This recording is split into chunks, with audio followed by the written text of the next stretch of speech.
Hello guys, কেমন আছেন? আশা করি সকলে ভালো আছেন। আজকে যাবো হয়েছে আমরা মন্দোয়ারি ক্যাফিন সেন্টারে। তো কথা না বাড়িয়ে শুরু করা যাক। তো যাওয়ার পথে দিয়ে গাড়িতে উঠছিলাম, আমার বন্ধুর সাথে বসছিলাম, বন্ধুর দেখা ঠিকই শেষ। তারপর আয়সা নামলাম গাড়ি থেকে, অনেক ভিড়, ভিড়ে ঢোকা যাচ্ছে না, তো ঠেলাঠেলি করে ঢুকলাম। টিকিট কেটে নিলাম। টিকিট কাটার পর সামনে দিয়ে গিয়ে 20 টাকা টিকিট নিয়েছি। টিকিটটি কাটার পর আমরা ভিতরে ঢুকে দেখি ভাই মানুষের ঠেলা ঢুকা যায় না, অনেক ভিড় হয়েছে। অনেক ভিড়ের কারণে ভিডিও করতে পারছে না সুন্দর করে, ভাই অনেক ভিড় হয়েছে। আমাদের প্রচুর খিদা লাগছে, খাওয়ার জন্য ভাই অনেকক্ষণ খোঁজাখুঁজি পরে ভাই চেয়ার খালি হয় না। চেয়ার না খেলে আমার পেট ফাস্ট হয়ে যাবে ভাই, খাই খিদার যন্ত্রণায়। তাই আমরা চেয়ার বিছাতেছি। ভাই শুনলাম বাদশা ভাই রাইপুরার কন্টেন্ট ক্রিয়েটর বাদশা ভাই তাহলে এখানে আইসে ভাই, তার জন্য খোঁজাখুঁজি করতেছি ভাই, তার সাথে দেখা করার জন্য।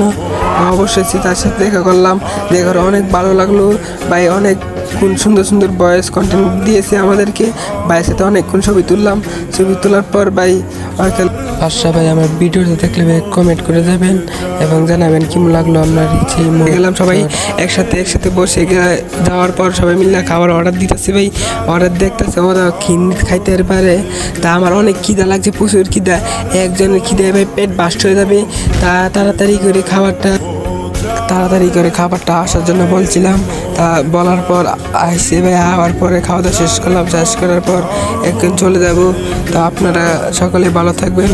আল্লাহ হাফেজ। আগামী ভিডিওতে দেখা যাবে।